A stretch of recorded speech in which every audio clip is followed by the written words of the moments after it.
Mountain News, First at 4, continues. A missing person case in southern Kentucky ends with a deadly shooting in Mississippi. State police in Laurel County reported a London woman missing Sunday. She was found okay later that night just outside Memphis in Mississippi. Police investigators say her estranged husband was shot and killed by police during a standoff outside a funeral home in Senatobia, Mississippi. WYMT's Phil Pendleton has more on what took place.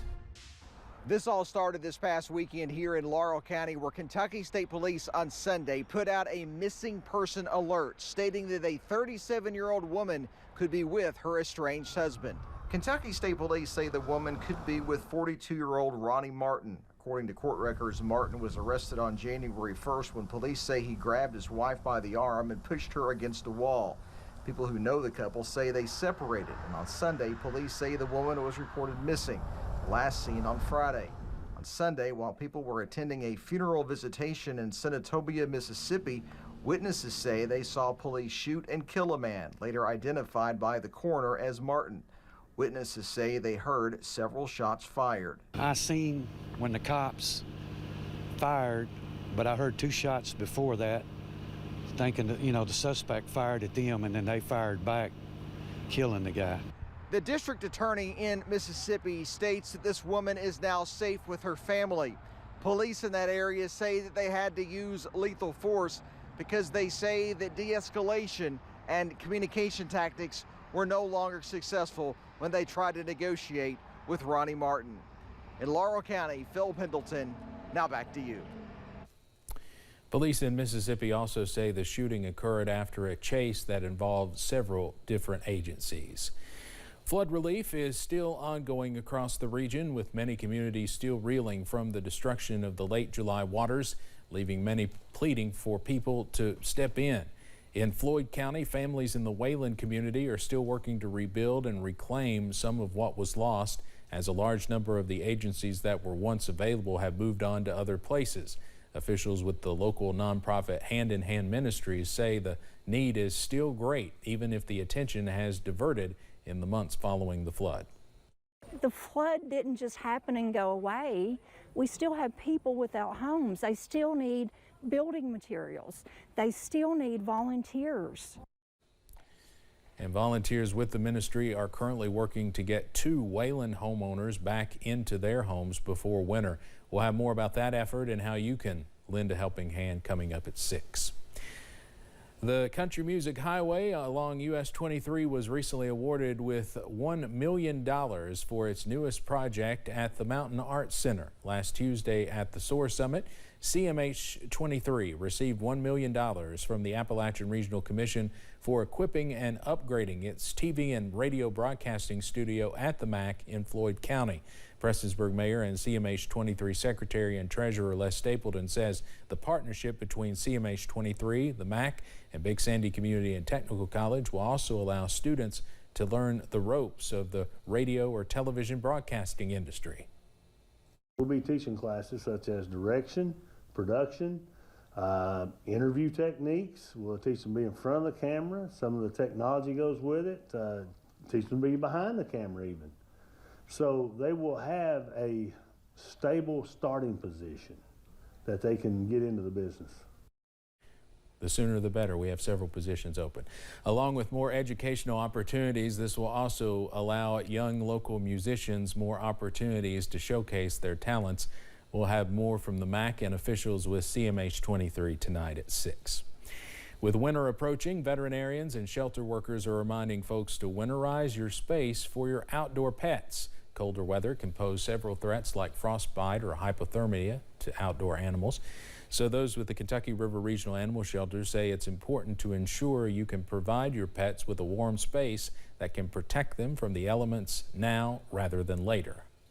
We've still got a few warmer days now, so it would be best for people to take the time now to get these things in place for their pets and animals rather than to wait until it's 20 degrees outside and, snowing and sleeting and going on.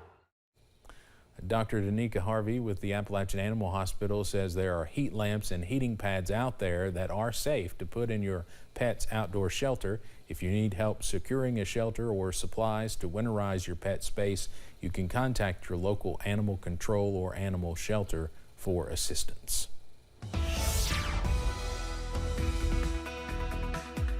Well, the good news is nothing in terms of any snow or sleet on the way, but we do have some showers later on tonight, at least expected to move into the region as we head a little bit later on through this evening. You can already see the clouds on the increase throughout the area.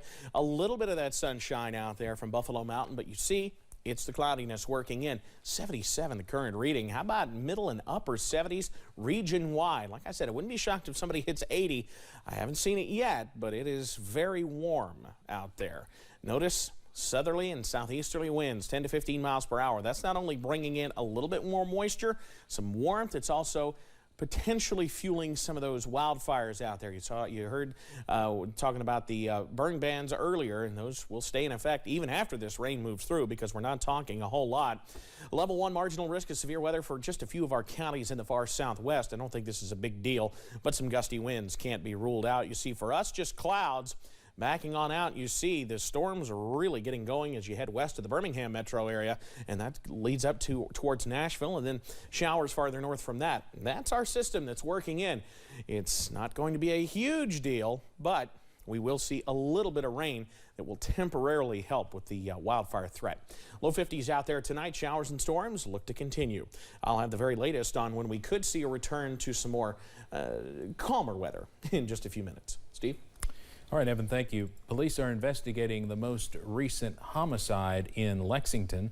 They say a woman was shot inside a home along Maple Avenue. One man living in the area says he was walking home just after the incident. He says it was shocking to see that amount of cruisers swarming his street, but not hard to process.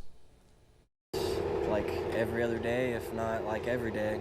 Makes me not want to like walk around outside, but I got to go to work and stuff, so. Gotta do what you gotta do. This marks the 39th homicide in Lexington so far this year. The updated COVID vaccine was rolled out to the public last month, but so far Americans have been slow to roll up their sleeves. CBS's Skylar Henry has more from the White House. President Biden invited the media to watch as he received an updated COVID vaccine. Thank you.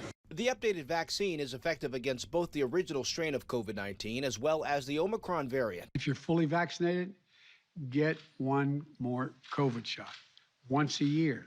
That's it. But so far, only 19.4 million Americans have received the latest shot. That's about 17% of the U.S. population. I'm calling on all Americans. Seems like you're having to make this case again. All Americans to get their shots just as soon as they can. Your old vaccine or your previous COVID infection will not give you maximum protection. The White House is beginning the push to increase vaccination numbers, saying now is the time to get protected ahead of the upcoming holiday season. You can spend Thanksgiving with family and friends with a peace of mind knowing that you've done your part for everyone's well-being. This comes as a respiratory virus known as RSV is already sending children to the hospital, and flu season is just getting started. We're already seeing a rise in flu and RSV and other respiratory illnesses, especially among young children. So take precautions, stay safe. And officials say the numbers will only rise as colder temperatures force Americans to spend more time indoors for the winter. Skylar Henry, CBS News, the White House. President Biden also called on Congress to provide new funding so that COVID vaccine shots can continue to be free to all Americans.